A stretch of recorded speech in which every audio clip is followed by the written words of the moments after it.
Many of you, by hearing this, may feel very upset, may even feel angry to me. You may think that I am misleading you. But hear me out first before you make any judgment.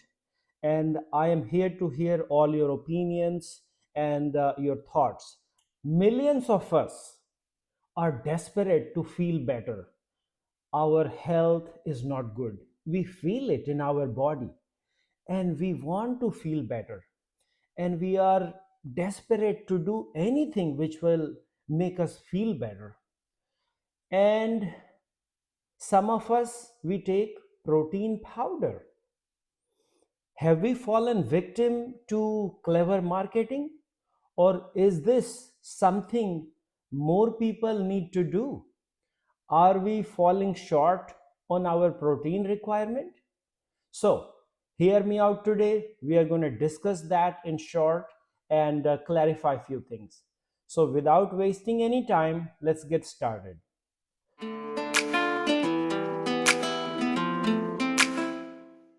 So, namaste, friends. This is Dr. Kumar, a triple board certified MD practicing in California, state of USA. So, protein powder, is that a panacea or is that a menace? Are we making our health or are we stabbing ourselves on our foot? So, let's break down this question on some basic component. First, short term health and long term health.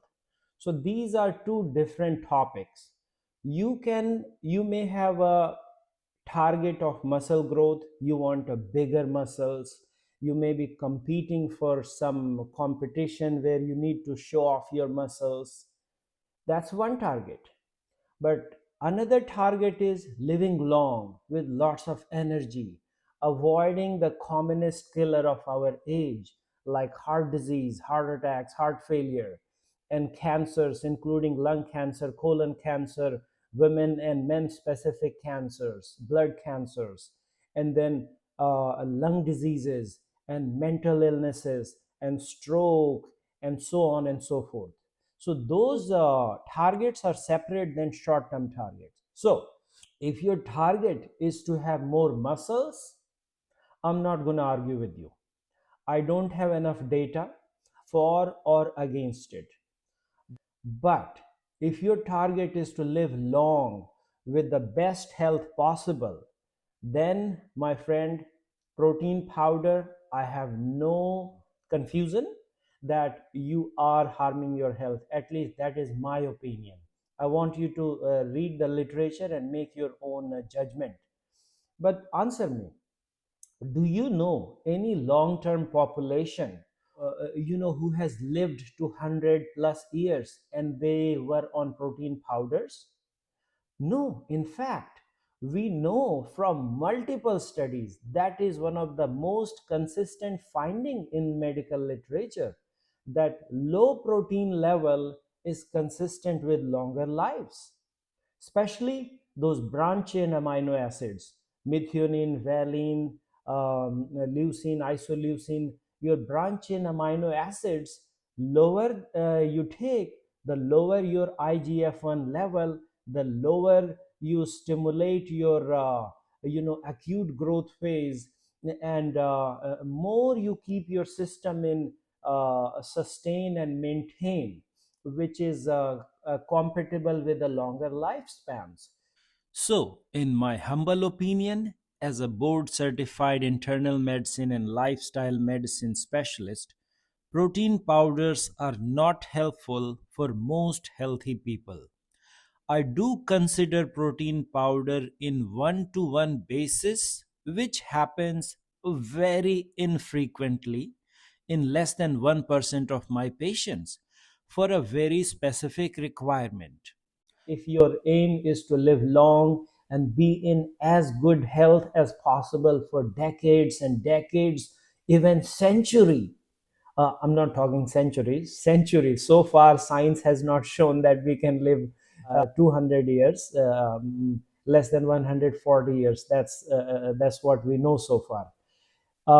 Okay, so many of you may say, how do I meet my protein goals? Well, as we already talked, we don't need to worry about too much protein. If you are not eating processed foods and you are eating a variety of whole foods, vegetables, fruits, berries, nuts, and seeds, and you are including legumes on regular basis, you do not need to worry about meeting your protein requirement. What are legumes? Your beans, lentils, chickpeas, split peas, those wonderful fiber and protein rich food. And if you are physically more active, like many of our athletic patients, you are breaking down more of your muscles on regular basis and you are rebuilding them. Of course, your protein requirements will be higher than our less active patients. But do you need protein powders? No, you still don't need protein powders. You can get all the protein you need from whole foods. And again, bringing back our favorite protein source, legumes, which are beans, lentils, chickpeas, split peas. Some people may say, well, getting protein from protein powder, I can meet my protein requirement in much less calories. That is true.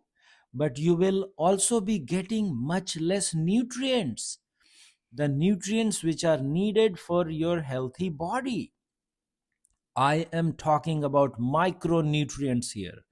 So, protein is a macronutrients along with carbohydrate and fat.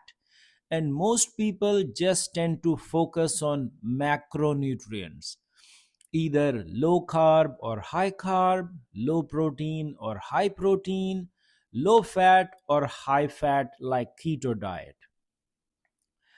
But they don't focus on micronutrients, micronutrients.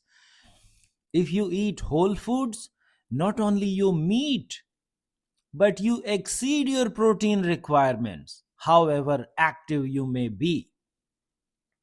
And you also meet and exceed your fiber requirements and all other requirements for your vitamins, your zinc and magnesium and other mineral requirements, and hundreds of other nutrients like antioxidants and phytochemicals, which are essential to thrive and live for decades and decades of healthy life.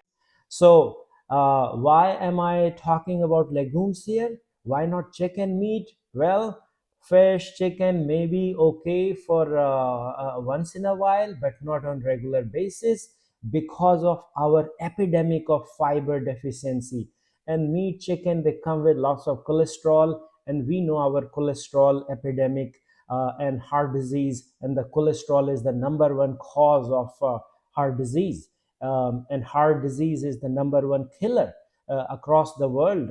I mean, at least covering most of the part of the world. So there you have it. I hope that clarifies some confusion. And if you have more question about it, and I'm sure many of you, it may have stirred some emotions and may be feeling somewhat easy because it kind of goes against what we hear in social media and check out magazines and our friends and family, many celebrity doctors, and as we know, most of the doctors, healthcare professionals, they don't have enough education on nutrition, and all you hear is high protein, low carb. Very misleading, very far from truth. So tell us, my friend, what do you hear? And by the way, I have made a video in which many of you are suffering from hypertension. Almost every adult, especially in elderly age, is suffering from high blood pressure. I have made a video in which we have discussed a groundbreaking study a simple cheap supplement, what it can do for your hypertension. Check that out. The video can be found in description below, or it can be seen as a link on the screen. Until then, namaste, take care of yourself and your loved ones. And other interesting topics related to staying healthy and slowing down the aging process. Stay blessed. Namaste. Adios. Zaizan. Khuda Hafiz. Alvida.